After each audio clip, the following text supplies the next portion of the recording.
ನಮಸ್ತೆ ನವಕರ್ನಾಟಕ ಟಿವಿಗೆ ಸ್ವಾಗತ. ನವಕರ್ನಾಟಕ ಟಿವಿ ಜನಪರ ನ್ಯಾಯಪರ. ನೀವಿನ್ನ ನಮ್ಮ ಚಾನೆಲ್ ಸಬ್ಸ್ಕ್ರೈಬ್ ಮಾಡಿಲ್ಲ ಅಂದ್ರೆ ಈ ಕೂಡಲೇ ಲೈಕ್ ಮಾಡಿ, ಶೇರ್ ಮಾಡಿ, ಸಬ್ಸ್ಕ್ರೈಬ್ ಮಾಡಿ, ತಪ್ಪದೆ ಬೆಲ್ ಐಕಾನ್ ಕ್ಲಿಕ್ ಮಾಡಿ.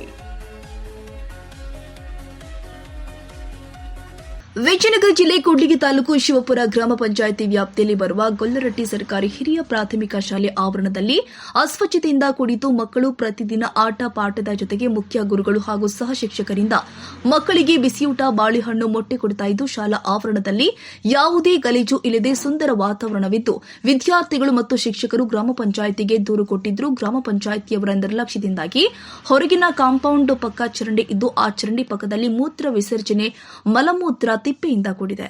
ರೋಡ್ನಲ್ಲಿ ಕಸದ ರಾಶಿ ಇದ್ದು ಹಗರಿ ಬೊಮ್ಮನಹಳ್ಳಿಗೆ ರಸ್ತೆ ಹೊಂದಿಕೊಂಡಿದ್ದು ಮಕ್ಕಳಿಗೆ ಶಿಕ್ಷಣ ಹಾಗೂ ಊಟ ಮಾಡುವ ಸಂದರ್ಭದಲ್ಲಿ ಕೆಟ್ಟ ದುರ್ವಾಸನೆ ಹೇಳುತ್ತಿರದಾಗಿದೆ. ಗ್ರಾಮ ಪಂಚಾಯಿತಿಯವರ ನಿರ್ಲಕ್ಷ್ಯದಿಂದಾಗಿ ಮಕ್ಕಳಿಗೆ ರೋಗ ರುಜಿನ ಬರುವ ಸಾಧ್ಯತೆ ಹೆಚ್ಚಾಗಿದ್ದು ಇಲ್ಲಿಯ ತನಕ ಈ ವಿಷಯವನ್ನ ಮುಖ್ಯ ಗುರುಗಳು ಗ್ರಾಮ ಪಂಚಾಯಿತಿಗೆ ತಿಳಿಸಿದ್ರೆ ಕ್ಯಾರೆ ಅನ್ನದ ಗ್ರಾಮ ಪಂಚಾಯಿತಿ ಸಿಬ್ಬಂದಿ ಹಾಗೂ ಅಭಿವೃದ್ಧಿ ಅಧಿಕಾರಿಗಳು ಗ್ರಾಮ ಪಂಚಾಯಿತಿಗೆ ಶಿಕ್ಷಕರು ತಿಳಿಸಿದ್ರು ಕೂಡ ನಿರ್ಲಕ್ಷ್ಯದಿಂದ ಗಬ್ಬು ನಾರುತ್ತಿರುವ ಗ್ರಾಮ ಪಂಚಾಯಿತಿಯವರ ನಿರ್ಲಕ್ಷ್ಯದಿಂದಾಗಿ ಮಕ್ಕಳಿಗೆ ರೋಗ ರುಜಿನ ಬರುವ ಸಾಧ್ಯತೆ ಹೆಚ್ಚಾಗಿದ್ದು ಇಲ್ಲಿಯ ತನಕ ಈ ವಿಷಯವನ್ನ ಮುಖ್ಯ ಗುರುಗಳು ಗ್ರಾಮ ಪಂಚಾಯಿತಿಗೆ ತಿಳಿಸಿದರೆ ಕ್ಯಾರೆ ಅನ್ನದ ಗ್ರಾಮ ಪಂಚಾಯಿತಿ ಸಿಬ್ಬಂದಿ ಹಾಗೂ ಅಭಿವೃದ್ಧಿ ಅಧಿಕಾರಿಗಳು ಗ್ರಾಮ ಪಂಚಾಯಿತಿಗೆ ಶಿಕ್ಷಕರು ತಿಳಿಸಿದ್ರು ಕೂಡ ನಿರ್ಲಕ್ಷ್ಯದಿಂದಾಗಿ ಗಬ್ಬು ನಾರುತ್ತಿರುವ ಶಾಲಾ ಕಾಂಪೌಂಡ್ ಪಕ್ಕಾನೆ ಮಲಮೂತ್ರ ವಿಸರ್ಜನೆ ಮಾಡುವುದು ತುಂಬಾ ಬೇಸರ.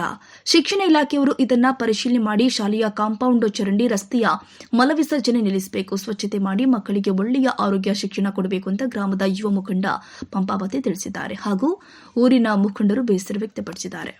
ವರದಿಗೆ ತಿಪ್ಪೇಸ್ವಾಮಿ ಕೂಡ್ಲಿಗಿ, ನವಕರ್ನಾಟಕ ಟಿವಿ.